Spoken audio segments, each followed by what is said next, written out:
You're listening to the Gab Street Podcast, Columbus, Ohio's #1 podcast for underground talent. Every week we have new conversations with interesting individuals who contribute to the Columbus economy and its lively culture. You may find just what you're looking for right in your backyard. Let's get right into it.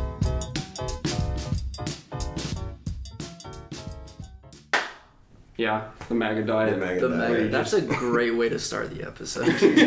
Talking about, wasn't it like fish fillets and he just sprinkled some Adderall on there? It's like, I'm gonna go tweet after this. Oh my god. All that grease in it. I wouldn't be able to spell coffee either if I didn't.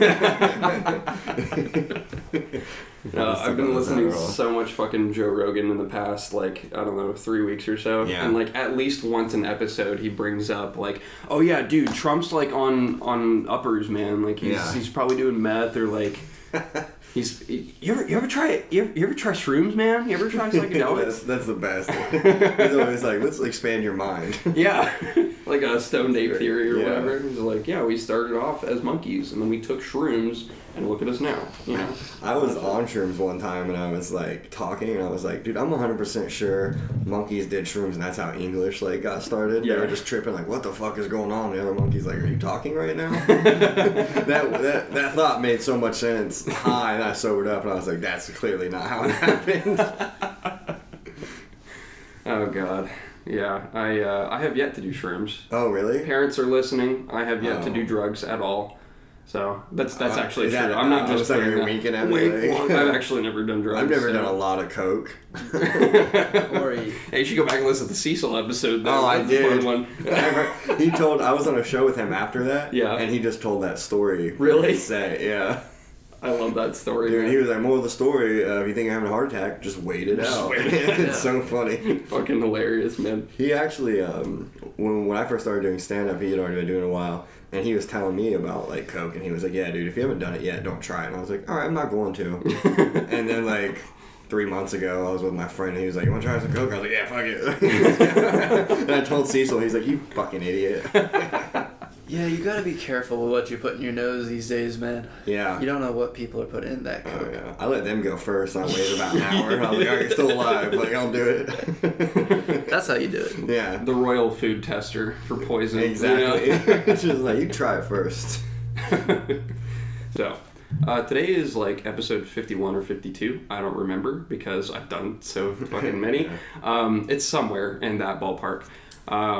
And we have with us today your regular co-host, Zay Crypto, first of all. Go check out Liftoff. And then we have Columbus stand-up comedian and former Viner. I know. I'm not Logan. Dude, people tell me I look like Logan Paul all the time, and it makes me so angry. Seriously? Yeah. I don't see it personally. Me neither. Yeah. I don't know if I'm being biased, but I'm like, I don't look like that guy. He's way more in shape than I am. So this man's name is Kyle Doughty. Did I say it correctly? Doughty. Doughty's close enough. Okay. I get people that'll go Daughtry, and there's not an R. In there. I don't know where you go. Also, that band sucks. I have a that. way better head of hair than Chris Daughtry. So I think that's the third time I've mispronounced the name on the air. So that's cool. Doing open mics and no one ever gets my name right. Even on shows, Kyle Doughty. I'm like, that's whatever. Guess I'm Doughty. It's not even worth defending. So I'm just like, yeah, that's me. You just make it part of your bit. I just ignore it. I've tried to talk about it, but no one cares. No one gives a shit about your last name. It's really hard to mess mine up, and if anyone does, I'm very upset with you. Just Leo. They're just illiterate. Just Leo. Yeah. Somebody at my mom's graduation said Lau, apparently. They were reading the graduation names. Wow. But it was at Columbus State, so they're so used to these, foreign names that are pronounced differently, and they're like, this one's probably, it's too simple, it's too good to be true. I have to fuck this one up, somehow. Good for them trying to be, inclusive. Yeah, they're trying to be, progressive. My buddy Ty does that. There's this girl that does stand-up, Halima, and he will say her name Halma? Halma? And we laugh because we're he's trying so hard to because he thinks that he's saying it right. Yeah. But she's it's just Halima. It's very phonetic. Kudos to you for trying to be a good person, but you fucked it up. What are some stories from your best and worst sets? Oh man, I actually just did a set the other on New Year's on acid. That was nice. Yeah, that was not. It was fun, but it was so terrifying. Bro, that's I need to know all about this. Insane. Yeah. It was nuts. So me and like two other comedians were on a show, the same show, and me and the other one had been talking about doing acid on New Year's to bring in the new year, and then we got booked on a show, so we're like, are we still gonna do it? He's like, fuck yeah. He got off work at 7, we met up, dropped the acid, show started at 9. 8:30, 9 o'clock. And for some reason I was like, yeah, I should be fine by 10. I should be out of the peak. God, no. Nope, I was right in the middle of it. One of the guys that did with us went first. He went on at like 8:30, 9 o'clock, and he did great. And then I was like, oh, I was feeling it a little bit, and I was like, this might not be the strongest acid. I'm going to be fine. And then a couple comedians with some burlesque dancers go, and I'm just paying attention, and I look over at my buddy that did it with me. I don't want to name names in case, like, they don't, like, I'll talk about the drugs, I do. And I'm like, you good? And he pointed to this TV, and I looked at it, and, like, everything started swelling and like, going in. And I was like, oh, no. And I looked down at my, like, set list to see, like, what jokes I was going to tell, because I forgot, and the words were, like, moving around on the paper, and I was like, oh, God, this isn't going to be fun. I think I went up and opened with, like, you guys ever realize how hard we flex on dogs by just walking on 2 feet? And people were like, what? I was like, all right, I'm going to be honest. I'm on acid right now. This is going to be... And I just talked for like 10 minutes. It was so fun. That's great. That's fucking awesome. I like the joke where it's, you ever think about how we just flex on people with asthma by breathing? Yeah. Just breathe, dude. It's not that hard. In, out. That was at the open mic that Cecil does, right? If it was with burlesque dancers as well. What was it called? He does the Blomedy show. Okay. And the late night Saturday show. But this was someone named Blake Quinsel. He put together a New Year's show party at Elevator. Okay. And so, yeah, we did it there. It's on 4th, right? I think. Yeah. Something like that. Well, I shouldn't ask you 'cause you're on acid. But yeah. Dude, it was so hard because I had a lot of friends that ended up coming out, and then everyone's like, what are we doing? I'm like, I'm not the fucking guy to ask. I don't even remember my name. I'm like, I feel weird. I can't be making decisions. So no one should feel bad about mispronouncing your name because you don't know it either. Yeah, exactly. You call me Coral Dougherty? I don't care. How long have you been... Go on. How long have you been doing comedy for? A little under 2 years. Okay. I'll be 2 years in March. Cool. So, still pretty new at it, but it's really fun. It's a fickle bitch, too, because sometimes it sucks. Yeah. Which, I mean, I'm sure you probably, since you do music, you've probably done shows where there's not a big audience. And at least with music, I feel like you can fill the room up. But if you're, like, telling jokes and there's 2 people not laughing, it gets so weird telling jokes. You're just talking into the void. You're just like, I just want to not be here. This sucks. I haven't actually made it to a stage yet. Oh, really? Yeah. He's on his way. I'm trying to get him there. It'll happen. It'll happen for one sure. day. Oh, yeah. Not one day, 2020. It's going to happen this year. Oh, yes. Yeah. What's the process like for writing jokes? Because I imagine that's very complicated. It's probably a lot different than writing lyrics. Everyone's very different. It depends on, like, how you tell a joke. Like, some people will just sit down and think of, like, set up punchline and just write, like, that. But I talk a lot and I like telling, like, stories and I lie a lot. So... mine is kind of like I'll be talking to somebody and like I'll say something that like gets a laugh and I'll write it down and then I'll just kind of think of that and like how do I turn that into, how do I make that funny on a stage, and just kind of think about it in my head and I'll have a good idea of what I want to do, and then I kind of do a lot of writing on stage. Like I'll just go and talk and see like where I go and how I get there, and then after trial and error, you say it so many times you start to realize what sticks and what doesn't. It's kind of like evolution. You just it evolves, and then by the time you're done you have like a laugh every like 30-40 seconds, and the pacing's right. Okay, that's cool. Yeah. So you kind of take laughs from your life and then refine it on stage. Yeah. I can't just sit down and write like witty one-liners. Like there's some people in the scene that are really good at it and I'm jealous. But that's not why I'm funny. Yeah. I can talk a lot and I like to move. Yeah. And I can't be like, airplane food, right? So, everyone's different. I know guys that'll write for like 3 hours a day. Damn. Every time I try to put like pen to paper, it doesn't come out as my voice. I feel like I get too wordy, like I'm writing an essay. Yeah. So I'm just like, I think about it all day. I'm just constantly thinking about like oh, I could say this and not that, and I could do this movement, and then I'll just try it out on like open mics. That's cool. I imagine that takes out a lot of the preparatory work that other people have to do, and like, you know, timing it specifically. Yeah. Whereas like, oh, I've already said this shit. Like I've already done it. I've walked the walk of getting a laugh out of this. So I'll just say the same shit the same way. You know? Exactly. So there's not too much you have to do to it. That's cool. Yeah. And there's people that like will like get, and they have to get it word for word. Like they're just like, they have to know every word in the joke to make it work. And I'm just kind of like, I'll get it. I'll figure it out. Yeah. I know where the punchlines are, and then usually I get there a little bit different every time until I have it down, and then it becomes like, then I'll write it down just so I can remember, like, oh, this is where, just to like have it in my memory. Yeah, that probably ends up being more organic anyway. Yeah, it makes it seem like I'm telling the story for the first time on stage. Yeah. Sometimes it's great, sometimes it backfires. Yeah. Yeah, because you're just trying to like write a joke out on stage, and a lot of it's riffing, and then sometimes you just say something that's not funny, or it can throw the crowd off just because you're loose. Yeah. Like, I've said stuff before that made me seem like such an asshole, and I'm just like, I'm so nice of a guy. That was a bad riff. That was a bad joke. Do you remember any examples by any chance? I know that would be hard, but... No, I mean, I don't remember the exact joke, but there was one time I made one, and it made the room weird, and the host of the mic came up, and he was like, "Why'd you say that?" I was like, "I don't know, man." I was riffing. That's I thought it would awful. be funny, yeah. Bro, I would die. Oh, it was rough. I like texted him later. I was like, "Dude, I didn't mean if I offended anybody. I'm sorry." He's like, "No, it's fine. Just it wasn't funny." So it's like, that's fair. Yeah. I think comedy should cross lines anyway, though. Yeah. Honestly. Oh yeah.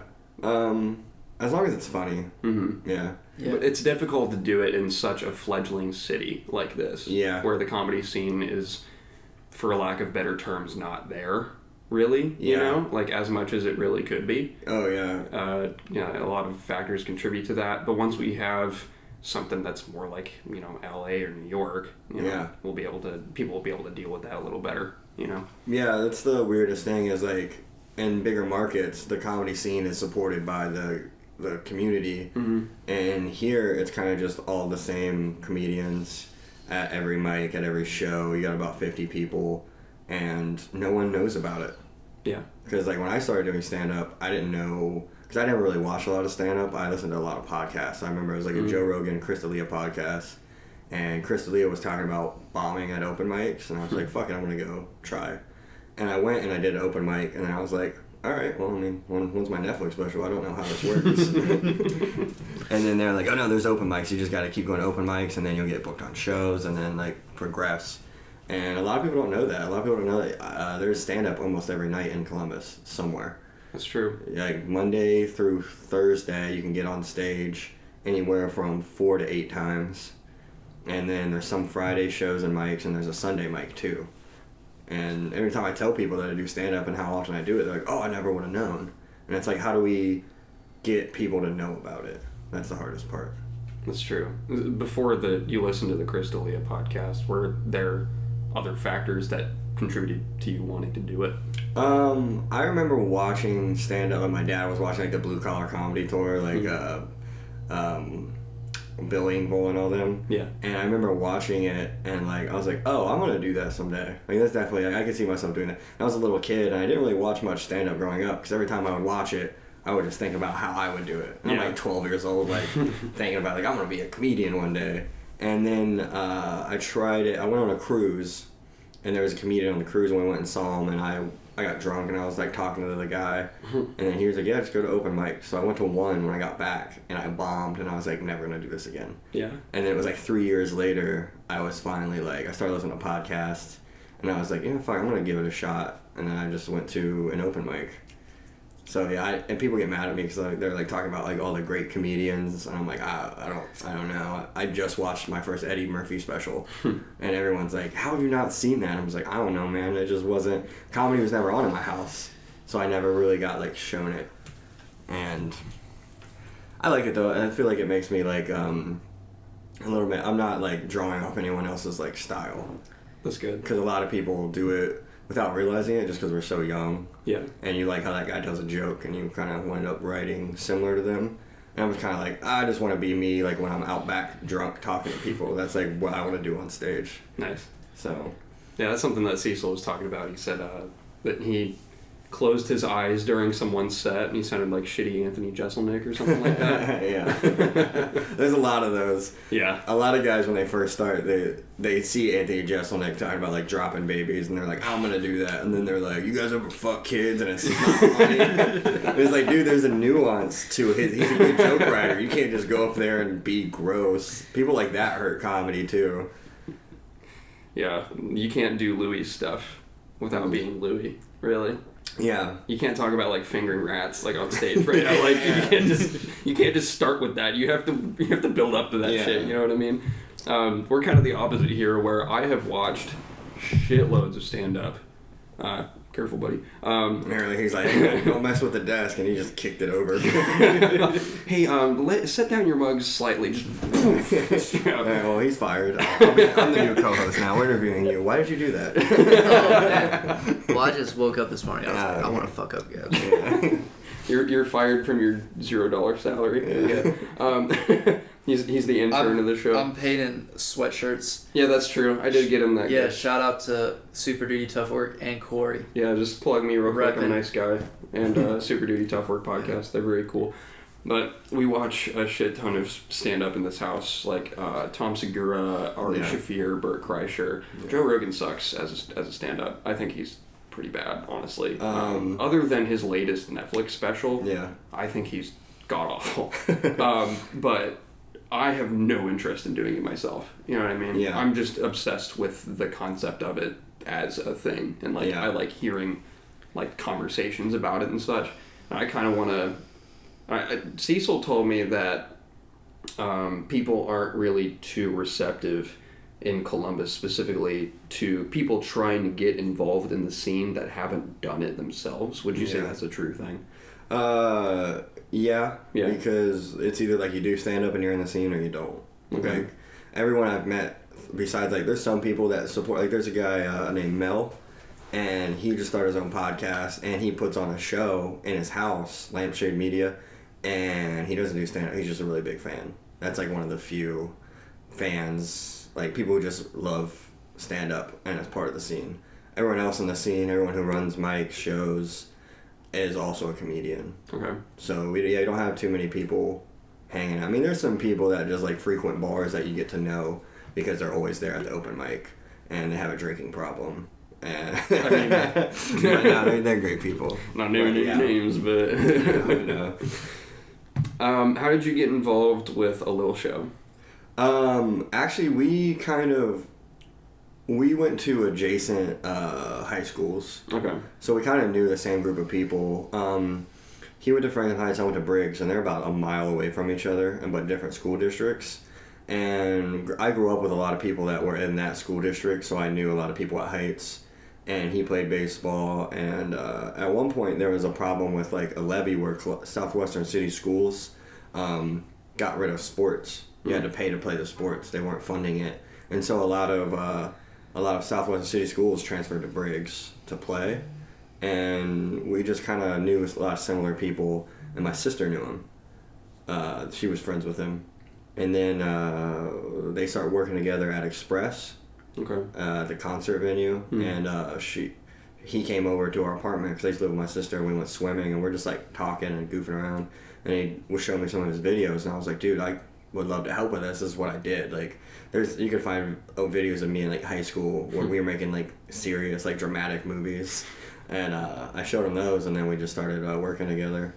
That's cool. Yeah, he's great. He's got like a lot of equipment. He's really good at editing, which is like... I was impressed. Yeah, me I watched too. a couple of those clips. I'm normally not impressed by Instagram comedy. Usually just doesn't go over very well. Yeah. It's like, when she's a thought, like that's it. That's basically all it is. Instagram comedy is just sexual harassment. It's an 8-hour nightmare. Yeah, pretty guys like, man, you see that girl's butt, and then they'll slap her butt, and she's like, oh.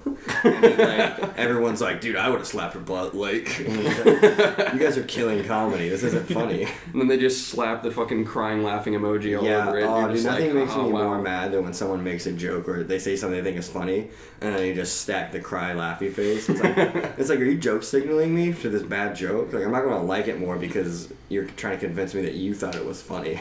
if you don't know it's a joke until you see that line of emojis, it's not. It's not a good joke. Yeah. Yeah, that's fucking bad. Which is why I liked Adam, because he wanted to do like his own thing. Yeah. Like he wanted to be more original, and he let me, like pretty much off the bat. Like the first one we worked on was that mansplaining one. That was like the first one I was a part of, and he kind of. I had a good idea for it. He let me take the reins, and I ended up writing a lot of that whole sketch. Oh, yeah. Like he came up with the camera turns, us all sitting, because we were watching that '70s show before, and we're like, we could do that, like when they're sitting in the high, and then he kind of let me run the scenes. I kind of directed a good portion of that, and then there's other ones I've been a part of where Benny has the better idea, and then Benny's making all the calls, so it's very welcoming, and like. If we say, like, if I have an idea, I'm like, ooh, let's do this, and he doesn't like it, like, oh, that sucks, we're not doing it. And it's like, okay, that's great, yeah. No yes, man. That's good. Yeah, we're all we just bounce ideas off each other until we all agree, like, oh, that's good, and then we film it. And it's not out of, like, I don't like you, that idea is bad. It's just like, hey, you're cool, but, like, I don't know, man. Like, I had to tell him, too. I was like, dude, if I ever say anything and you don't like it, let me know, because I want to talk a lot, and, like, I'm just going to rattle off ideas. Something's going to stick. So that's what... We'll sit down like in his kitchen and just bounce ideas off each other. Yeah, we have a couple more planned to do, but it's been busy with holidays and girlfriends and stuff. Fair enough. That's cool. Yeah. Yeah, I was pretty impressed. So it's a ALIL show on Instagram and YouTube. I'm pretty sure it's like I think LIL is capitalized on YouTube. Instagram comedy, but actually decent. Yeah, I think so. Go check it out. Pedestrians. Go listen to that one. Yeah. Let's see. So we kind of touched on the Columbus comedy scene a little bit. Yeah. What do you think is the future of the Columbus comedy scene? And I know you haven't been in it super long. Yeah. But I've gotten Cecil's perspective as kind of a veteran. I want to know your. Yeah, Cecil's been around and he knows a lot more. Because I guess ever since I started, it's even changed a lot. There used to be a lot more drama.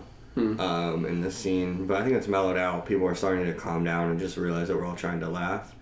I think if we get another smaller club in Columbus to rival the Funny Bone, to make them want to work more with locals, that'll help. I think promote the scene better. And there's a big divide in like the high street comedians, which is like. We all hit mics all up and down High Street, and then there's the whole east side of the city that they do different types of mics, and I don't know, we're just kind of not. It's hard to like get on the same page as like it's almost like two separate entities, and like for lack of a better term, it's kind of more segregated. Like more white people on High Street and more the black comics. They call them the urban comics, but there's black guys there on the east side. And I like to work with them a lot. Like I love doing their rooms, and a lot of them. Like I've traveled with a couple of them, but it's this weird. Like they're not booking each other, and there's a weird distinct. They've almost like made themselves their own community because they're doing what they want to do, and there's a lot of drama on the High Street ones sometimes. But I think the future is going to be. It's only getting better ever since I've gotten in it. Comedy's good. A lot of people who aren't that good are kind of not doing it anymore. So, I don't know. Yeah, I'm actually I'm moving to San Diego soon. So I hope the best for it. Yeah. There's a lot of funny people in the scene, but yeah, I don't know. I don't know what the future is going to be. All right. Cool. But there's a lot of good people putting on shows and like doing stand up, so it's only going to get better. I think a small club is what Columbus needs. Yeah. Like not one at the mall, like one that's like standalone, kind of more like independent alt club. I think that would be really good. My question is, where the fuck would it go?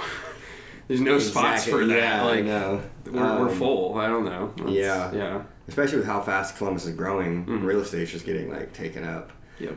You could probably get one. Like I guess like the Shadow Box is almost a comedy club. I guess. Yeah, and that's like right here too. Yeah. So I'm lazy. I hear about stuff going on there. I'm like, man, I don't want to walk 5 minutes. Like. Yeah. But I've been there for an improv show that Hashtag Comedy did a little while ago. Yeah. And that was with it was a guest star show with Grant Gatsby on it, and he do you know who Grant Gatsby is? Okay, he does a lot of hip hop stuff in Columbus, and I was like, oh shit, he's gonna be on this? Okay, and I went and watched it. It was pretty good, but I have a good impression of that venue, so I think if it ended up being used a lot more often, I wouldn't mind that. Oh yeah, they get some good shows. Cecil just put on a show. I was on the our Sober October Challenge show. Yeah, that was a lot of fun. Yeah, it wasn't a big crowd, but it was a really good crowd. Like everyone was there to laugh. It was a lot of fun. Cecil did a good job. Did he talk about the Sober October Challenge? He mentioned it, I think. Oh man, a little bit. I hurt myself really on that. Yeah, because we did. We got it from the Joe Rogan and all them Sober October. Yeah. And we all did it, and we also did a running challenge. Like whoever runs and walks, logs the most miles in a month, wins. And then they get to headline the show. And I went crazy with it. I was doing 7-8 miles a day for the first 2 weeks, and I ended up straining my calf to the point where I couldn't bend my foot because it hurt. Oh. So because I was running in bad shoes, and right before I did hurt myself, Cecil wrote me. He's like, "Hey man, you should run a little less. Yeah, you're gonna win. Just you don't have to go that hard." I was like, I know my body. 2 days later, I'm like, I can't fucking walk. So did you headline it? I came in third because I had to take a week off. Fuck. Oh yeah. And the pace I was on, I would have won if I didn't have to take that week off.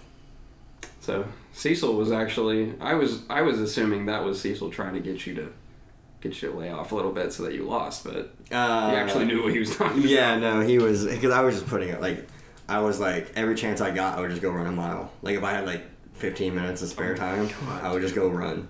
When I got home, if I was ever looking at my phone or watching TV, I would just put a podcast on and go walk or run. And I would go into mics and shows, I would park a mile or two away and walk. Oh yeah, man, I was like, I know my body. I wrestled in high school. I'll be fine. High school was also 7 years and 4,000 beers ago. So I overestimated what I was capable of. It was a lot of fun though. It was I told him, because I was going to the Sad Boys at Scully's. It was the night before the end of it. So we had one whole day after this night, and I was like, guys, I'm probably gonna drink. And they're like, oh, dude, you made it this long. You're really gonna drink? I was like, it's Sad Boys. It's so much fun. I'm not gonna not drink. It's I've had this plan for so long. And I get there, and I was like, no, fuck, I'm not gonna drink. And I told them, I was like, guys, I didn't drink. They're like, oh, good job. I did do Molly though, so I don't know. I don't have a. It's fine. Yeah, I don't have a Molly problem. I drink almost every night. I don't do Molly every night. It's fine. Are you sure it wasn't a Ari and Bert Kreischer situation where you got dosed? Oh man, I was talking to my buddy Ty Moore about that, and I was like, honestly, dude, if you ever dose me with Molly, I would be so happy. It would be so. I've always thought it would be hilarious if someone gave me a psychedelic or something, and I didn't know. And I'm just walking. I'm just oh fuck, everything's moving. And as long as they were there to be all right, I gave you acid, yeah. As long as I didn't think I was having a schizophrenic break, that would be terrifying. If someone gave you acid and didn't tell you, and shit starts moving, you're like, oh, this is it. That would be crazy. Well, because they give you free drugs. Yeah, exactly. It's normally expensive shit, so, yeah. So I get where Bert Kreischer was coming from, but also, that's fucked up. I get where Ari was coming from, too, because, if they did it to me, I would have released a podcast. I was like, this is fun, dude. Oh, yeah, he never dropped that episode because of that. Yeah. What sucks is Ari keeps saying that it's the best podcast ever. Yeah, he was saying that. Oh my god, I kind of want to see it now, but I know Bert was hurt by that. I don't think Ari knew that he was going to spend time with his family immediately after. Yeah. Do you know about this? We talked about this? I don't think so. Do you know about that whole crew of comedians Ari, Bert, Tom, and Joe? Okay, they're I don't know, the biggest comedians in the game right now. Yeah, they're the comedy store comedians. Pretty much, yeah. And Ari Shaffir, during a podcast that Bert was doing, is Two Bears in a Cave or some shit like that, whatever it's called. Ari Shaffir dosed Bert with Molly in his drink. And then Bert started feeling it, and he was like, dude, what the fuck? I'm about to go have dinner with my family. And so he had to go over to Joey Diaz's house, and Joey had to trip set him for a while. Yeah. It's gonna be okay, buddy. That was the best part. He's like, are you okay? You home with your family? What the fuck's the problem, huh, cocksucker? Just Like, all right, he's got a point. Yeah, you're not dead. Yeah. I love Joey Diaz, dude. Yeah, he's so funny. He's so great. I've been listening to I listened to 3 episodes of him in a row. It's so good. Oh, he's so good. Somebody wrote a YouTube comment that said Joey Diaz's cough sounds like somebody dumping a 5-gallon paint bucket in a trash can. Some shit. That dude has some crazy stories. Oh yeah. He just straight up talks about kidnapping people and robbing people and stealing their money, and it's like, this guy. Good thing we got statute of limitations, or he'd definitely be in prison. Well, here's a fucking problem with Columbus, related to that, is that we don't have any crazy motherfuckers like that. Yeah. You know what I mean? That everybody can learn from. You know, everybody here is just I left the twisty off the Wonder Bread in the break room. That's all it fucking is. Because it's a service-based city, you know? So all of us are just in office jobs. Yeah, exactly. You know what I mean? Office and construction are pretty much the two. Yeah. It's such a safe feeling city that I throw axes for a living. I teach people how to fucking do that, and I don't even have any real crazy stories, and I've been there for a year and a half. Really? Yeah, nothing weird has happened. No one's lost a finger? No. Oh, that kind of sucks. Right? I know. Why is it so safe? We don't have any good stories from it. But it's a really fun place. Dueling Axes, quick plug. But nothing bad happened there. And so, I thought about maybe potentially if I were to do a stand-up bit, I would try and write about axe throwing. Yeah. But you should just start greasing the handles. Just people are throwing wild ones and people get hurt. You give you something to talk about. Or just detach the fucking blade and then loosely put it back on, so they try to throw and the blade just comes off. Yeah, bounces back at them. It'd be fucking great. Yeah, we don't do that. By the way. Don't worry about it. Still come and throw with us. Yeah, they're that guy works. So we're gonna go ahead and take a quick break. We are about halfway through. Okay. About 31 minutes. You're going to hear a quick message, like I said at the beginning. Today's episode is sponsored by It's All Been Done Radio Hour, an award-winning modern geeky comedy in the style of old-timey radio serials that's performed at Mad Lab on 3rd Street on the second Saturday of every month at 5 p.m. It's a night of sketch comedy written by Jerome Wetzel and acted out by a large dedicated cast with tons of memorable stories. It's a one-of-a-kind experience that you can't get anywhere else. Discover the Columbus theater scene with It's All Been Done Radio Hour. Tickets to the show can be bought for $5 at madlab.net/tickets. That's madlab.net/tickets. And you can listen to the live performances as a podcast on all platforms. Stay up to date with them by supporting at patreon.com/IABD. That's patreon.com/IABD and gain access to exclusive content. You can find them on Instagram at IABDpresents and at IABDpresents.com and it'sallbeendoneradiohour.com. Hi, I'm Anthony Cardosi, award-nominated actor for Revolter Pictures. We can make your next commercial. Here's some testimonials from some former losers whose lives we've changed forever. I've been selling potato blankets for years, but nobody would buy them. They had no idea how great my product was until I stumbled upon Revolter Pictures. They helped me to show the world that my potato blankets are #1. Wasn't that great? Revolter Pictures makes all kinds of commercials for all kinds of people. Just check out this former loser. My friends and or family told me that I would never find anyone to make a commercial for my secondhand bread store. But thanks to the guys at Revolter Pictures, my business is through the roof. Are you still not satisfied? Okay, check out this testimonial. Before Revolter Pictures, I look like this. Now I look like this. Revolter Pictures is a group of independent filmmakers who want to bring your vision to life. Find us on Facebook and Instagram, or you can email us at revolterpictures@gmail.com.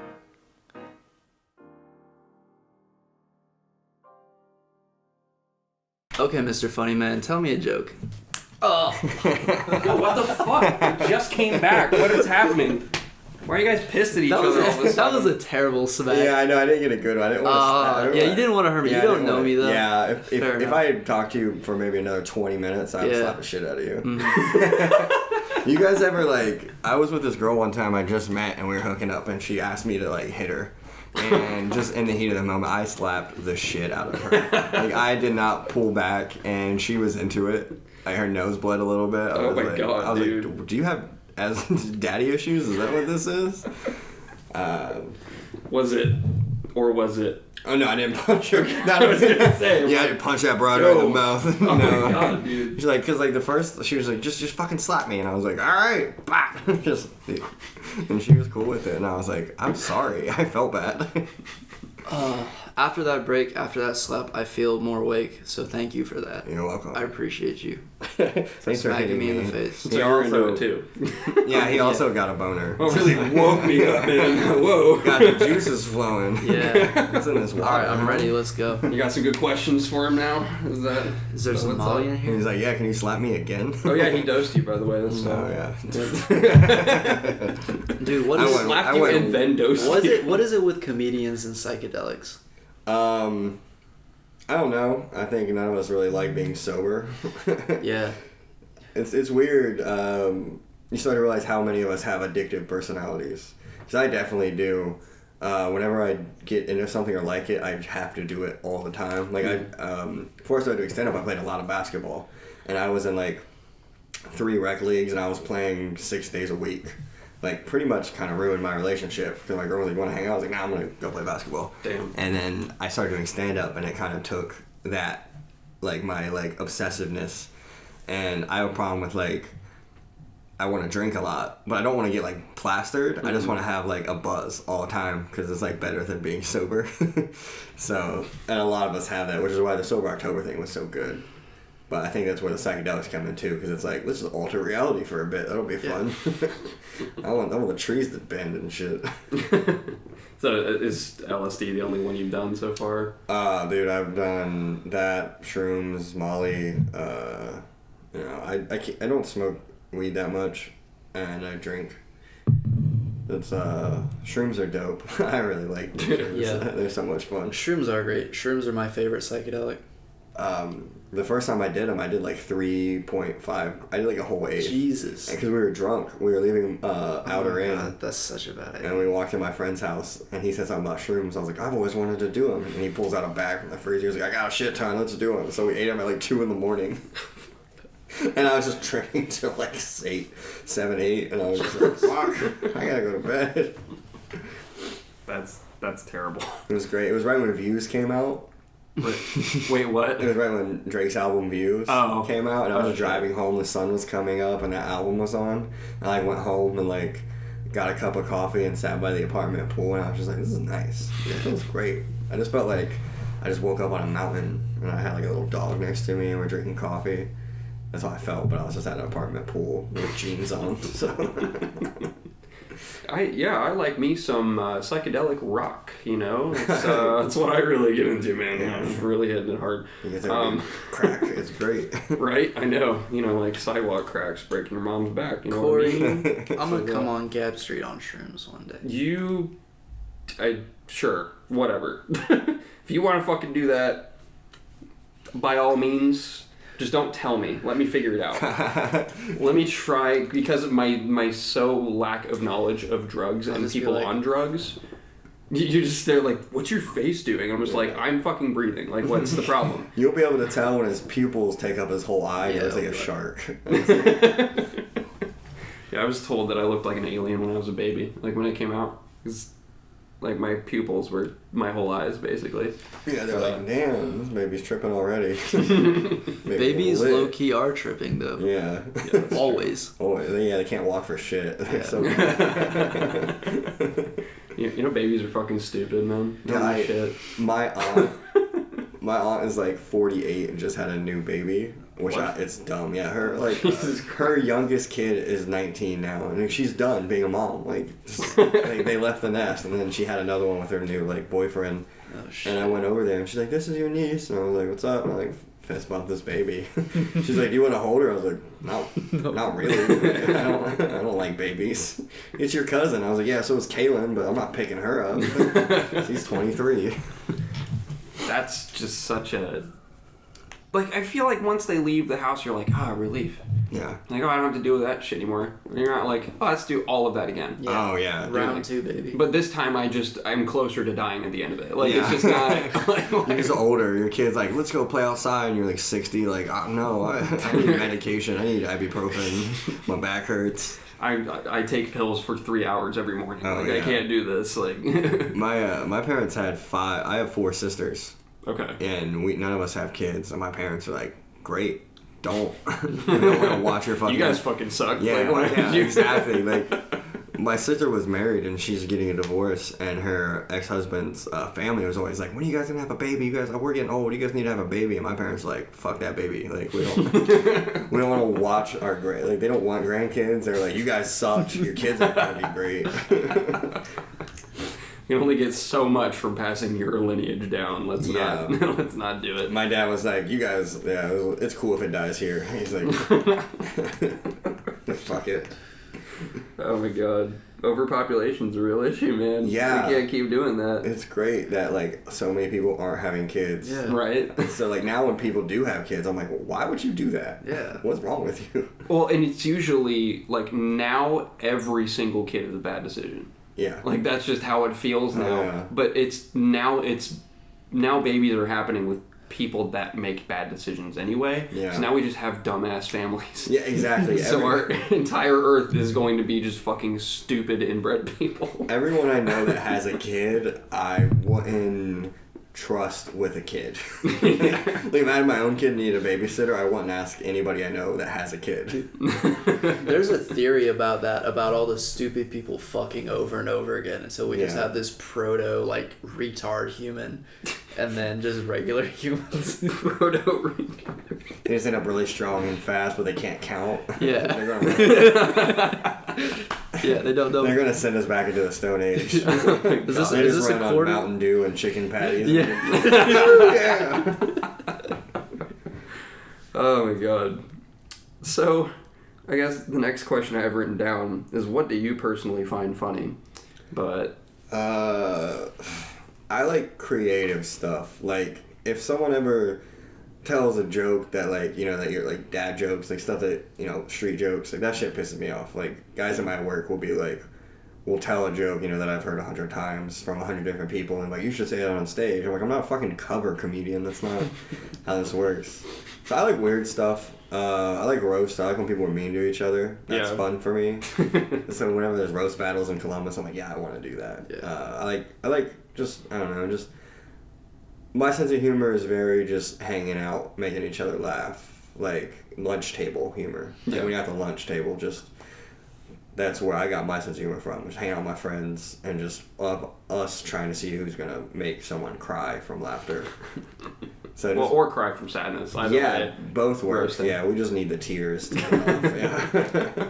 I just need someone to cry. Water works from somewhere. It works. Yeah. You know, I feel like I would dish it, but I feel like I can't take it. That's the problem. I'm too afraid. Oh, there's a lot. My dad's like that. My dad loves to, like, pick at people and, like, make fun of them. But if you make fun of him, he's less like, that was mean. Why would you say that? Yeah, you don't have to say that, asshole. I'm like, what? You called me, like, fat when I was growing up. I can't call you fat now. It's bullshit. I don't know. I like a lot of stuff. You dropped the best insult on me during the show. Did I? Yeah, Oh, remember yeah. the whole, if I found you on Reddit, I would have never fucked with you. That was a legendary. Because we met on Reddit. Oh, really? Yeah. I did like a brain fart thing where, you know, when you say something, but you say something else? Yeah. So I said, I thought I said 4chan, but I said Reddit. I tried to tell him that if I found him on 4chan, I would have never hit him up. But I really just like, Corey, you're a fucking asshole. I was like, this is a great episode. Thanks for listening this week. Like, So funny. You handled it like a champ. thanks, man. I appreciate that. Yeah. There was a comedian that left recently, moved to Florida, and they threw him, like, his own roast.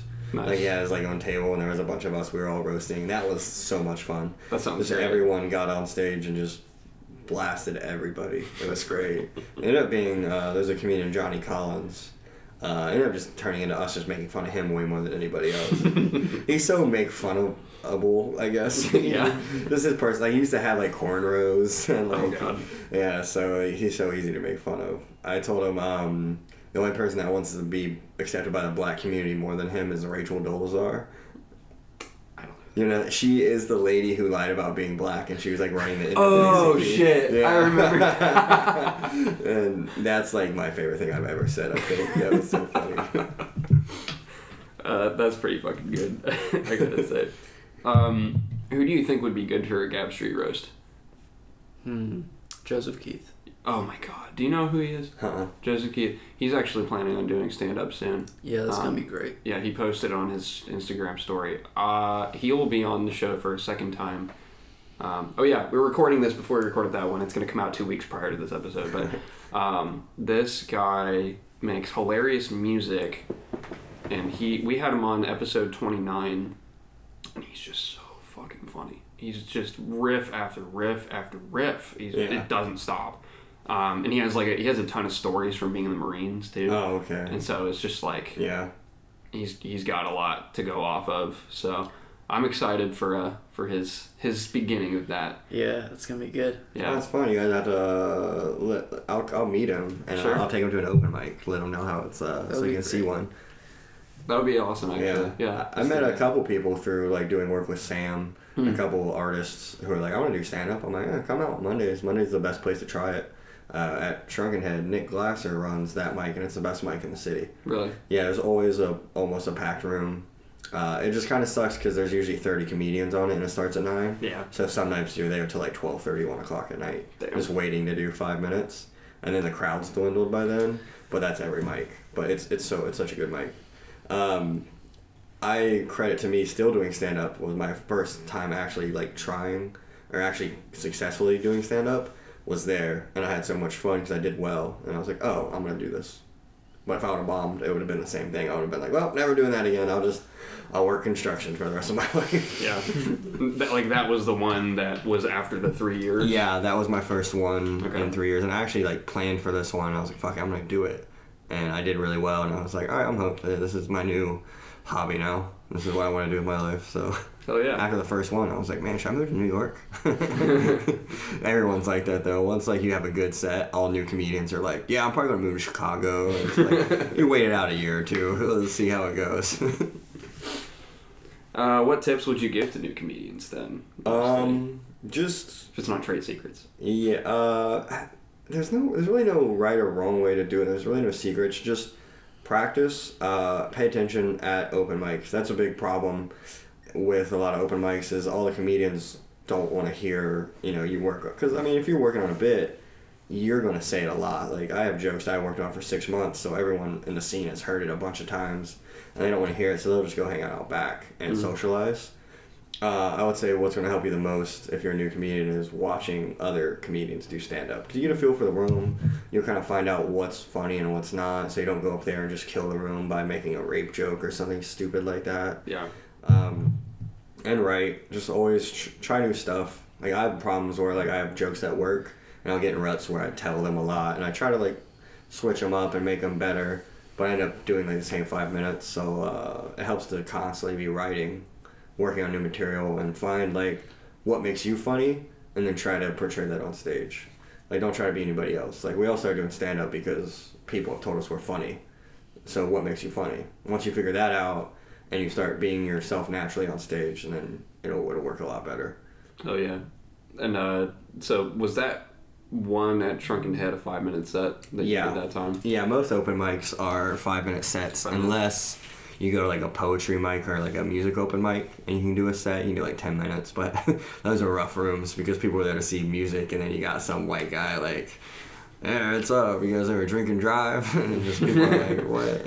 Yeah, how much of when you do the DUI bit, is it the whole 5 minutes, or how long is it? That depends on the crowd, because I like doing crowd work in that, because I can like interact. There's a lot of goofy stuff in there. Yeah. So if I have a good crowd, I can run that joke for about 4 or 5 minutes. Okay. But if it's like just a decent crowd and they're laughing at the punches, it'll probably be about 2.5, 3 minutes. Okay. It depends, because if I can get someone and interact with them a couple times throughout the joke, and then really get them to like open up, and like, because like I'll ask like if anyone knows like the legal driving limit in Ohio, there's always one drunk guy that's like .08, and you're like, that guy definitely has a couple DUIs. And then they usually have an interesting story about it, and then you can like work with them, and then it's just fun for the crowd. So yeah, I can make that a whole 5 minutes. Oh yeah. I did it at the Funny Bone and fell off a stool. It was I like leaned back and the stool like fell. I like landed and the stool hit the stage, and I just looked out at the crowd and like everyone lost it, and I was like, fucking cheap ass stool. It was fun, but yeah, that was a whole 5 minutes at the Funny Bone because the crowd was good. So it depends. That's why I'm envious of people with short jokes, because there's a lot of people who like, oh, this joke's a minute, this joke's a minute, this joke's a minute, this joke's a minute. That's 5 minutes. And if I have like a 15-minute set, I'm just like, this is either going to be 10 minutes or 20 minutes. I don't know. I'm going to stop whenever I get the light. Yeah. It's hard, but it's a lot of fun. Yeah, I remember at the now defunct event that I hope happens again, the Sam and Cecil's Drunken Pizza Party. That was a lot of fun. That was so fun. I was lighting people. Yeah. And yeah, sometimes people don't quite know what that means, apparently. Yeah. I did that a couple times, and they were just like, my timer had run out another 2 minutes. I'm like, okay. I think the problem is no one made it clear that you were lighting people. Yeah, that's so true. like people were just like, who's this fucking asshole? Just like, hey, who's this high school kid right here? Like, why is he here? Old enough to be here? Like, I'm here for the pizza. Well, I'm not now technically, because they changed their policy. So declassified happens there, and they changed it to 21 plus. Oh, really? So I can't go to declassified anymore, and I used to go to it every week. I went to one. It's pretty fun. It's a good show. Yeah. Yeah. So now I have to wait another 2 years. Sucks, but I mean, you can go. Yeah. You'll just live stream it for me. Do Instagram live. I'll watch it. It'll be just like I'm. Yeah. It'll be perfect. How are you feeling after that slap, buddy? Still tired. Yeah. Do you want another one? Dead as fuck. Yeah. Here, hit me. I don't want to slap you, dude. Yeah, you do it. You know. Oh, I shit, held man. back. I don't know. You really want me to do this? Slap me in the Slap face him. for it. I'll do it with my left hand, so it's Slap not as him. hard. Slap him hard. There you go. That was good. I don't like how good it felt to you. He's got a boner again. God damn it. Have you watched these fucking Russian slapping competitions, Yeah. by the way? Yeah, fuck I'm that. obsessed with those. I think they're hilarious. Yeah, dude, you have to be a crazy stupid man to be like, unless you can slap each other harder. You just have to be Russian. Yeah, That's crazy what that is. stupid. Yeah. The champion of that recently got knocked down. Like, Jesus. yeah, my Steam profile picture and name is Vasily Kamatsky, like the guy. Like, this is how into this I am. Like, I kind of want to get a poster and put it up there with this guy. But like, there was a video that was leaked, because this is going worldwide apparently in like the past couple months. Yeah. And this just mountain of a man, Vasily, would just like demolish people. And then there was this leaked clip of a tournament that hasn't gone out yet. That might have gone out by the time this releases, but this like not that big dude just clobbers him to the floor, and you're just, I was like, I was Your fucking hero just. yeah. And now I understand sports fans and why they're into sports. Yeah.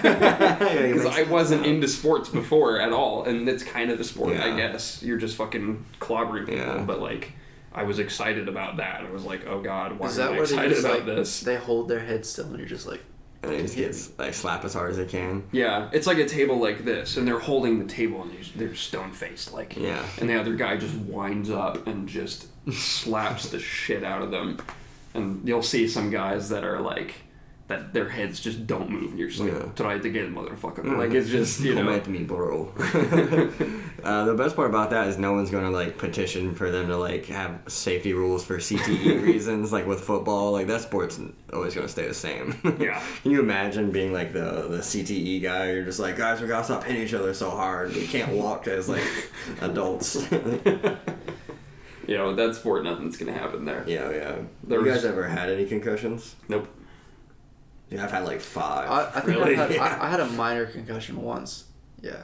It's Yeah. not fun. Oh, dude, it sucks. I missed a whole week of school because I was playing pickup football after homecoming, like my senior year. Like the next day, I don't remember that homecoming at all. Like that day is gone. It's just I lost. Like there's so much stuff that I got lost like from concussions that I just don't remember. Like Dragon Ball Z, I watched it all the time growing up. I don't remember anything from it, and I'm like, oh yeah, they got lost in a concussion probably. Holy shit. That's crazy. I tackled this guy and my ear was bleeding, and I told my friends, I was like, I should probably like go home. And they took me home, and I kept asking like the same 6 questions over and over again. Like I would get all the way through and then start again. I'm like, did I go to homecoming? Who did I go with? Did I have fun? Did I make the tackle? Restart. And then they took me to the hospital, and I had this giant lump on my head. My ear was bleeding. I ended up missing like a week of school. I couldn't even watch TV because it was just too like sensory overload. So I just like laid on my couch for 4 days. Damn. That's awful. I forgot who one of my sisters were, I guess. So I came home, my sister's like, you okay? And I was like, fuck are you? Wow. Yeah, it was a That's bad bad. one. That dude must have fucking nailed you, dude. Oh, dude, he had tree trunk legs. I tackled him like I had pads on and I got kneed in the head. Made the tackle, but Worth it. yeah, I lost a lot of brain cells. Jesus Christ. I mean, I bought my last vehicle on a concussion. I was playing pickup football and I got kneed in the head again. Same thing happened, and then I'm like talking. I'm like, wait, where are we at? They're like, we're at breaks playing football. I was like, fuck. My buddy's like, you gotta buy a car today. I was like, what happened to my car? He's like, blew up. I was like, was I in it? And he's like, no, you're good. I was like, all right, that makes sense. I'm here. What the fuck? Yeah. We go to buy the car, and my sister's with me, and I'm like, I don't know what these words say. She's like, well, just sign here, here, and here. I'm like, okay. And then they let me drive it home. I was like, that's not safe. Should I be hearing this? Yeah, you're fine. Yeah, dude, it's Damn. cool. It made me who I am today. Builds character, Yeah. or depletes it. I don't know. What if it took out the bad parts? Yeah, exactly. I've been way cooler ever since. I'm afraid I'm gonna have another one and be like an asshole. It just knocks everything back in place. Right? Oh yeah, dude, I'm so scared. I'm like, I have CTE. Like, Yeah. I feel like one violent sneeze and it's gonna trigger me, and I'm like, just Oh, like shit. Chris Benoit in my family or something. What is that? Oh God, I know about that. He dropped Sabu on his neck. What is CTE? I don't even. CTE is the buildup of like proteins in your brain that get released when you get like brain injuries. Don't quote me for sure on that. It's something to do with it. But you get a buildup of stuff in your brain, and it really affects like how your brain works, especially as you get older, because of head injuries. It's like it's a disease you get from having head injuries. There's a whole Will Smith movie about it. Damn. Where he's like a doctor, and he's like Isn't it called concussion? yeah, Something? Yeah. yeah, Yeah. exactly. My last concussion, I was like, "Where's Will Smith? I feel like you should be talking to me about this." Wow. And they say that's what caused Chris Benoit to snap and kill his family was Really? all the brain damage he took. Damn. His brain had massive amounts of that protein built up on it, so you lose like whatever part of your brain controls like impulse and anger, like those kind of get fucked up, and then you're a crazy person. Okay, but that's like the best WWE move of all time. Oh yeah. Is it not? No, it is. Diving off, headbutting people. No, just like killing your whole family. Oh, and that too, yeah. Like, have you heard of a more intense move? Yeah, Like, they're come like, on. whoa, that's his finisher, really. That's real entertainment for you, dude. Oh yeah, they should have got that on camera. Just aired it on WWE Yeah. Raw. Just like, check this out, guys. It would have been like when those. Did you guys see that Netflix documentary? Don't Fuck with Cats. I've Have you heard of it. Mm-hmm. Oh man, that's fucked up. This Yeah. guy just starts off killing cats and he ends up killing a person. Damn. Somebody told me about that. Yeah. And there's like these 3 or 4 guys on the internet that like were hunting this guy down, trying to find out who he is, and they helped solve the mystery. Damn. They helped. They figured out who he was, and the guy's in prison now. That's crazy. Yeah. Was it like a 4chan thing where they... Uh. Was it Anonymous? Did Anonymous help them? They were like, they started their own Facebook group, and then the guy who was killing the cats like found the Facebook group and was like fucking with them, leading them on, and he would post in videos of him like drowning cats in this thing. Oh my Jesus. God. Dude, it was wild. Christ. Yeah, I binged it. Like there's 3 episodes. I watched it like back to back to back. I was like, Jesus Christ, dude. Yeah. That's... Netflix documentaries are being made about everything now. Yeah, I started one about this this guy who might have been a Nazi death camp captain, and he lived in Cleveland, and I have heard about that guy, I think. they fingered him as Ivan the Terrible, and it's about his trial, trying to find out if he is this Nazi death camp guy or just some like Ukrainian like foreigner that just lives in Cleveland and goes to church. Wow, that's crazy. We do have people like that around here, man. It's insane. Yeah. There was when was it that somebody Cleveland has all of it apparently. Oh yeah, Cleveland's fucking. Like the guy that had, I don't know, 3 or 4 women in his basement for like 15 years? Yeah. Or some shit? Was that not in Cleveland? That was Cleveland. Yeah, that was Cleveland. Yeah. The guy that found him was like eating McDonald's, so he got a McDonald's endorsement. They were like, yeah, you can have like McChickens whenever, dude. That's cool. Actually, I remember You're that. a hero, yeah. I remember he was feeding the homeless with that. Yeah. Great guy. And then they took it away from him because he was feeding the homeless. Oh, that's fucked up. Yeah. If we're being honest, I wouldn't have fed the homeless. I would have eaten a lot of McDonald's and gotten hilariously fat. Over 1 billion served, man. Yeah. Over 1 billion. And I wonder how many people have had heart attacks while eating McDonald's. It's got to be high. Like at the moment. Yeah, every time Taking a bite. Yeah. I had a quarter pounder and I was like, phew, man, my heart was like, dude, you cut it out. I was getting stressed out. Like, yo, what are you doing? Yeah, What are you doing? yo, Stop. dude, go back to Red Bull. Red Bull's better than this. Yeah. Fucking Morgan Spurlock did the Super Size Me movie. Oh, yeah, with dude. all that. I think it was McDonald's specifically. Yeah. He just ate it like 3 meals a day for a while. That's Yeah. intense. Yeah. And then he dropped all the weight really fast afterward. That shit makes me surprisingly, but- uncomfortable. I have a big fear of being like a obese person. Yeah. Like that's my biggest fear in life. I mean, it is a pretty big fear. Yeah, being Yeah. so big that I can't like tie my shoe. So like I go on like weird diets. Yeah, dude, I was like a vegan for like a year because I was like I want to be fat when I grow up. I gotta like eat only vegetables. Wow. Tying your shoes is something people take for granted. Yeah. Being able to do that, I just thought about that just now. Yeah, there's some people that's a real struggle. That's Damn. like all the guys I work with are pretty big. Yeah. And like I just flex on them by tying my shoe. Like I'll just do this. I'm like, you can't do this. You can't tie your shoe without almost passing out. Yeah. Dude, it's terrible. When I first started working there, they were like, "Oh yeah, I was your size when I started," and now they're like 280, and just like their hairline's going. Because I'm guessing it's from all the fast food. It's like fat and bald. And they're like, "You're gonna be like us one day." So I like won't eat fast food. I was like, yeah, How long have you been there? like 2 years, going on 3 years. How long have they been there? Like 30. Jesus. Okay, that's long Yeah. enough. That's fine. Yeah, but even guys that have been there like 5 years, they blew up because they always eat fat. Oh man, it's bad. Like I pack all my lunches, like I'll cook them, and then they all make fun of me. Like, oh yeah, well you don't want a burger? I was like, no, because I look like you, man. You sweat getting out of a truck. Man, that was hard. Should do a roast at your work. Oh man, I would get fired. I'm too mean. They're like Too good at being mean. Yeah, they're like middle-aged like guys from the country, so like they like to poke and prod, but you can really hurt their feelings. Yeah. If you try. And there's been a couple times where I made a joke and everyone was kind of like, "That was weird. That was mean. You didn't have to say that." I was like, "Oh, but it's cool to make fun of me for eating rabbit food. Fuck you guys." Yeah, the fucking, pardon me for making a normie reference, but fucking Parks and Rec with Ron Swanson saying like, this is the food of my food. Like, Yeah. So many people do that. I'm like, have you never had like vegetables before, man? It's good shit. Like fiber is really important. Try it. Yeah. Yeah, it's great. Yeah. You just had a heart attack and you're gonna tell me you're not gonna eat vegetables? Yeah. Whatever. Just all you have to do is get through the wheelchair. Yeah. But that's the toughest part, man. Haha, get You it? know what? Love that joke. I need to use the bathroom. You really gonna do that in the middle of the fucking show? He's gonna go slap himself now. He's like, I can Yeah. wake up. I just hear Yeah. in the bathroom. I was drunk up till 2 o'clock last night and I'm still up and at him. Yeah. That guy's weak. He got a weak bloodline. He doesn't deserve kids.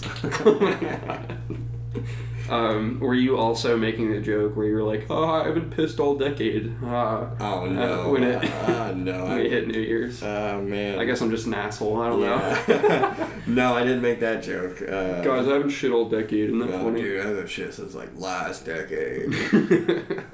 No, I was too high. I was too high to make that joke. all the pizza delivery guys are like rushing to the door just so they don't have to hear. I ordered that last decade. Yeah, they were there a decade ago. I would throw the pizza on the ground. I'd be like, "Fuck you and your pizza. I don't want the tip." I get this shit for free. I would get so mad. Who are your favorite comedians? Chris D'Elia, maybe one of them. I do. Yeah. I like Chris D'Elia a lot. He's great. And some people like give me shit for it because they're like, "Oh, he's just relaxed." Like, I just like his stage persona. He's having a good time. Yeah, he's I great. like comics that are fun. So I'm not a big fan of comics who go up there and just like tell you these witty jokes. Like, dude, entertain me. Like, this is how I am. I like Tom Segura a lot too. He's really funny. Bert Kreischer. He's just a fun guy to listen to. A lot of people don't like him because he doesn't tell jokes and he's just telling stories. And I'm like, man, this is someone I could get drunk with and just listen to him talk all day. Yeah, he's great. I like Joey Diaz too. Yeah, I pretty much like the comedians that I like their podcast. If I listen to their podcast, chances are I'm going to really enjoy how they do stand-up. Because all those guys know who they are and they found themselves. So if you listen to their podcast and they're funny, it's like, oh, they're going to be like that on stage. I like Big J. Okerson a lot too. Oh my god. Yeah. Man. He's so funny. Because he's someone who I have a similar idea about comedy. It's like, you can make anything funny as long as you respect it and you joke about it in an intelligent way. You're not telling hack jokes. Yeah. Guys, Yeah. I'm so sorry. It's fine. I just threw up. Oh shit! Oh, Really? God, how hard did you slap him? Jesus Christ! Dude. Did you get drunk last night? No, but You good? I'm good. I had too much coffee. That must be it.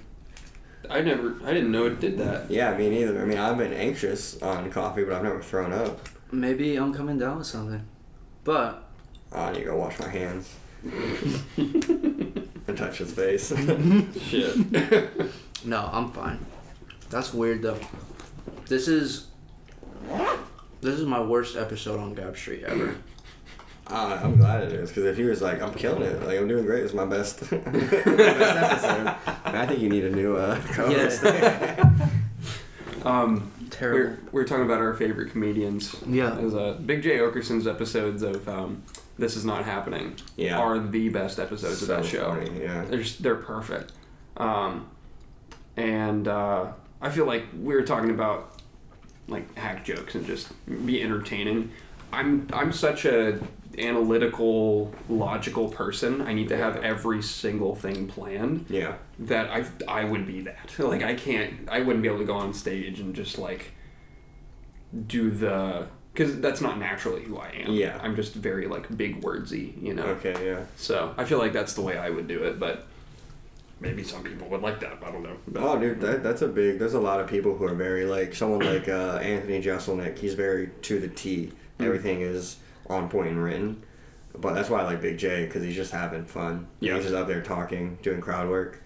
Like, there's sets, like, if I go to a mic that there's not a whole lot of people out, I don't want to run material, I'll just, like, go talk. I'm like, I'll figure it out. I'll say something funny up here eventually. Yeah. So I respect that about him a lot, being able to get on stage and just find the funny naturally. Yeah.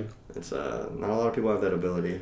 Are you influenced by the greats of comedy at all, or do you not delve that into it? No, I've never seen any of the great stand-up specials. Yeah, I probably have watched more of the greats than you. Then I was really yeah. into comedy when I was younger, like George Carlin. Yeah. Why aren't you funny? I guess I'm not built for it. Actually, I am Fucking funny. is. I am funny. Fuck you, Corey. You are funny. I don't know, man. I've never had to tell someone I was funny before. Yeah. Well, that's why you get paid to do comedy. I wish. I wish I got paid more. We're at about an hour. That went by pretty fast. Yeah. Sorry for being so unprofessional, guys. You're fine. Sorry, I gotta slap you. Yeah. That's cool, man. That's what he came here to do. He didn't even want to do the show. He just wanted to slap you. Yeah. Honestly, I didn't know about George Carlin until I started doing stand-up, listening to podcasts. Really? Yeah. Really. He's fantastic. I've never seen a special of his. I've never heard a joke of his before. Really? Yeah. You ever heard of Patrice O'Neal? Yeah, I know he is through podcasts, but I've never seen him do stand-up. I've never seen one of his specials. Patrice is... Rest in peace, Patrice. Patrice is probably my favorite stand-up comedian of all time. Yeah, everyone says that he would have been the best ever had he not died. Yeah, I think so. But I've actually started lately more, like, actually watching the greats. Like, I just sat down and watched Eddie Murphy's Delirious for the first time like last weekend. I haven't watched it yet. I feel like I should. Yeah, he's in a red leather jumpsuit. The jokes that would not have aged well, but you can tell why he was so good. He's just stage presence. He can act stuff out. Good voices. Yeah. Yeah. That's what a lot of people have told me. They're like, you gotta at least watch it because you learn a lot. Like, Yeah. what I like to do is put on a special, and I'll listen to it a little bit, and then I'll get ideas, and then I'll just end up writing with it on the background.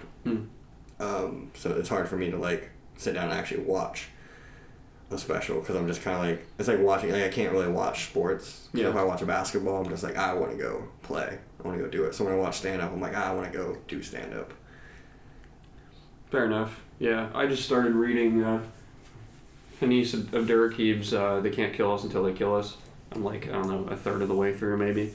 But I do the same kind of thing where whenever I'm reading something like that, where it's a collection of essays, Yeah. like, I start writing, Yeah. you know, at the same time. Like, that's what I need to do. I Yeah. have to get it out of my system, too. Yeah. So, kind of the same thing there. Yeah, it really gets the juices flowing. Like seeing someone on stage, like in a special, crushing. It's like, oh, I need to work. I need to get there someday. So, or like I'll like put on a special while I'm running or walking. Yeah. And I'll end up just getting lost in thought, and I'll come back and I'll hear how they timed a joke or like set up a joke, and then a lot of times I'll have something similar, and I'm like, oh, I could try that. Like, that could make my joke better if I took a new angle on it. So that's kind of how I am with stand-up, way more analytical than enjoying it. I'm like, oh, how did he have that thought to get to there? And then I'm like, do I have anything that I could learn from that? So it's hard to watch specials because I can't really enjoy them. Yeah. I like Bert Kreischer's though because he was just having fun. So I can get lost in those. That's part of why I don't want to do it myself, because I want to keep enjoying the actual stand-up. Yeah. You know what I mean? I don't want to sit there and just be like, oh, you could have done that better, you know? Which is, like, other than Joe Rogan, it's hard for me to listen to other podcasts now. Because I haven't been doing it that long. It's been about 10 and a half months or so. Yeah. But that's a bit of experience. And so I'll listen to other local podcasts, which I have much respect for. I respect the hustle that you guys put out there. But like sometimes if it's not in a similar style to mine, I'm like, no, you could do it my way. Yeah. You know? Exactly. I hear other open micers jokes, and I'm like, man, I do feel that like I better. could make that better. Yeah. And I'm sure people have the same with me, 'cause we all do it. But what local podcast do you listen to? There's Enkindled Columbus. They're great. You're the first person to ask me a question in a little while. Interesting. Nice job. Yeah. Super Duty Tough Work with Blueprint. He's just dropping priceless gems of knowledge about being an independent musician, Nice. like all the time. He hosted with Logic. I also listen to Ohio v. The World. I listen to Pre-Dead Boys, who have been on this show before. 614 Startups is a good one. There are plenty. Like Rock and Roll Book Club. Check that out. We interviewed one of the hosts of that, Chuck Johnson Product, and they read a book about a classic musician like once a month, and then they do a podcast episode around cool. it that's like Yeah. 45 minutes. I haven't even read these books, and I listen to that shit, Oh, and it's yeah. great. Like I'm very entertained by it. Sometimes it'll even be artists that I've never heard of, and I'm Yeah. like, this is still good. So No, that's the best when people can talk about something you have no idea of, and they still make it entertaining. oh yeah. Yeah. It's I used to really listen to like philosophy podcasts, and the guy was just so fucking boring. But I Yeah. wanted to know more about philosophy, so I'd like fall asleep. Like he's talking about Aristotle. I was like, yeah, Aristotle liked to write a lot. And I was like, fuck, I know that. Oh god, can you imagine if they were around today and they did a podcast like Aristotle and fucking Socrates and stuff? But they still use like their language from back then. Yeah. You'd be like, what the fuck are these guys talking about? Well- Shakespearean shit. Socrates would call it sophistry probably, and just be like, I can't preach this shit. I am nothing. I don't know anything. I'm wise because I don't know anything. Like, Oh man, he would get made fun of on the internet. oh, for sure. Yeah. So hard. Yeah. He's one of those guys just like, yeah, but like, I don't know anything. Like, I'm just a guy, but like, listen to me. I know It's everything. Like, the I can give universe you all is the... all connected. You Yeah. know? He would definitely be like on mushrooms all the time. Yeah. I bet they were, though. Oh yeah, probably. They had to. Yeah. Probably drunk on unsafe alcohol, made him blind and shit. Yeah. Probably, yeah. Dude, fucking Descartes. How do you Rene Descartes. Descartes. Is that how you say it? I know that is. He must have. His whole thing was like, nothing exists for sure at all except the self, and then God must exist because I know who I am, and I like, in order for me to understand that I am not perfect, I need to have an idea of perfection, and that is God, and that is in my head, or something like that. Oh man, yeah, that would give me a concussion trying to wrap my head around that. I would just be like, what? My nose starts bleeding. I was like, I don't know. You sneeze blood all over the fucking place. Like, oh god, I can't handle this anymore. Yeah, shit like that's too deep for me to comprehend. I didn't go to good schools. I'm not very educated. I'm a dumbass. Well, I just finished a philosophy class, so okay. like it's kind of still fresh in my mind. But I don't want to bore people with. I actually that description was a little too long already, so I could do an episode about it, I guess. You could actually, but Cap Street philosophy episode. Yeah, that'd be fun. Maybe I could bring on Mateus. That would be interesting. Yeah. Have you uploaded any of your content to YouTube or anything like that so far? Not yet. Like, I have a couple of clips I'll just throw up. I'm really bad about recording myself. Mm-hmm. I'm buying a camera soon so I can just make myself start recording. Because I like having my phone on stage in case, like, I forget something, I can just pull it out and, like, look. That's good. And also, like, it's being unknown, and let's say you have a really good joke, you don't want to throw that out on YouTube because... It's not like music. Like, if you can post the music and someone can listen to a song and hear it a bunch of times and still get that feeling. But the jokes, like, a big part of being funny is the surprise. Like, you don't know where it's going. That's true. So you hear a joke 2 or 3 times, it's no longer funny. So it's hard to decide what I should put out, what I shouldn't. Because if I put out, like, my whole, like, if I put out 5 minutes of material and then someone comes and sees me do 10 minutes and 5 of that they've already seen, then they're kind of like... Oh, people don't understand how much, like, you're going to tell a joke. And, like, I have, like, that DUI joke, I worked on that for, like, 6 months. And so many people have heard it so many times that, like, it's only funny now to people who haven't heard it. So it's hard to, like, I want to build up more content, and then I'll start putting, like, I think once I have an hour worth of stuff and I want to start writing a whole new hour, I'll start releasing that old stuff to kind of, like, get people, because I'm not gonna, that joke's kind of done, it's ran its course, and then I can show it to people who haven't seen it on the internet, and then if they do come see me, it'll be new stuff. That's a good idea. Yeah. And if you release something really good, and then on the internet, someone can make a meme out of it, someone could just straight steal the joke, someone in Chicago could see it, and be like, oh, I'm taking this joke, no one knows this guy. Yeah. And then he could be like a feature comic, and then he's telling that joke, and I'm telling that joke, and then it looks like I stole his joke because he's like higher above me. On the other hand, you could go viral. Yeah, you could. So. Which is why I want to start recording stuff. Yeah. When I won a competition, it was the mic was cutting out. I was the last one out of 12 to go up, and the mic was cutting out during a lot of people's sets, and I move a lot, and I was like, that's gonna be a problem. I went up there, first joke it cut out, I threw the mic down and just acapella'd it and yelled my set out, and I won, and that's one I wish I had. Nice. That would be a good one to have out there. Yeah, that's fucking awesome though. It was a lot of fun. Yeah, it was good. The guy who runs it has the clip. He just hasn't sent it to me, and it's been like 6 months. Oh. So I'm gonna hit him up again and be like, hey man, I need that to like send into like comedy clubs to try to get booked there. Yeah, business runs slow, man. Yeah, that's how it be sometimes. Yeah, it does. That's true. Where can people find you and support you? I post on Instagram, Facebook, and Twitter a lot. Kyle Doughty, most of them. I don't even know what my Instagram is. I think it's just Kyle Doughty 94. Yeah, with like an underscore at the end or something. Yeah. Same with on Twitter, Kyle Doughty. I think my Twitter name is Pico de Kyle. Yep. Yeah, I always do stuff like that. And there's open mic Shrunken Head on Mondays. I'm there every Monday. And if you guys want to see local comics, there's 30 that go on every night, and a lot of them are really good. It's always a good time. Hell yeah. We should go hit that up sometime. Yeah, for sure. It's a blast. And you'll get to see a lot of people. And if you want more comics, that's a good place to go. to meet him, to have him on, because some of them are really good. Like Ty Moore would be a great host, because he is kind of more of a riffer too. Not a host, but he'd be a good guest. He would come on here and talk. That's who. He'll sit in my chair a little bit over there. Oh yeah, he hosts you. Yeah. Shrunken Head on Mondays is usually a good place to see comedy in Columbus, and there's a lot of shows coming up.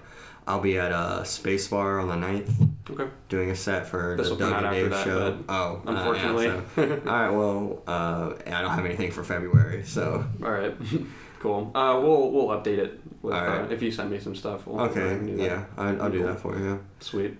Do you have any last minute shout outs to make? Yeah, I'll plug some other comedians' podcasts if that's cool. Yeah, go ahead. Brandon Gerber does one called The Gerbage Podcast, and it's pretty good. He pretty much talks about doing sets and doing shows and stuff. And it's usually about a half hour long. Cool. And Logan Stake has a podcast called My Dirty Bedroom, where he interviews other comics and artists. And that's a really good one. And his bedroom is really fucking dirty. It's honestly gross. So check that out. He has a sock over. He has like an old sock over his mic. Oh my god. It's really funny though. I wonder what kind of sock it is. Me and Brandon Gerber tried to do a live podcast on High Street. We were going to do it every week. Oh, nice. But it got too cold. The first night was great. We ran into a bunch of people I knew. If you know Osaka, he does some work. Yeah, we ran into him. I went to high school with him and his brother Wasi.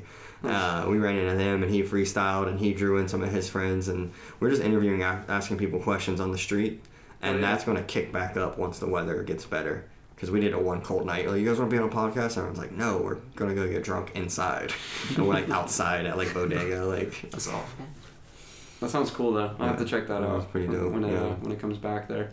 And then feel free to contact if you need a plug about it too. Oh yeah, for sure. I mean, I'll be in San Diego by the time it comes out. Okay. So he'll end up doing it with someone else, which kind of sucks. Or I'll steal his idea. It's mine now. I'll do it in San Diego. You heard it here first, folks. Yeah. Brandon, I'm taking it. Cool. Any more shout-outs, or is that about... I mean, yeah. I guess if you guys want to know anything about the Columbus comedy scene, Nick Glasser is a great host, and Shrunken Head on Monday nights is the place to really get a feel for what the city has to offer comedy-wise. You see a lot of different types of people doing a lot of different comedy. It's a good time. Hell yeah. Very cool. Let's go ahead and get a quick shot of us holding the sign. Oh, okay. And hold the other end there. Mm-hmm. Just go ahead and hold it in front of the camera. Very good. Yeah, hit your vape. You'd be slapping them. Yeah, definitely.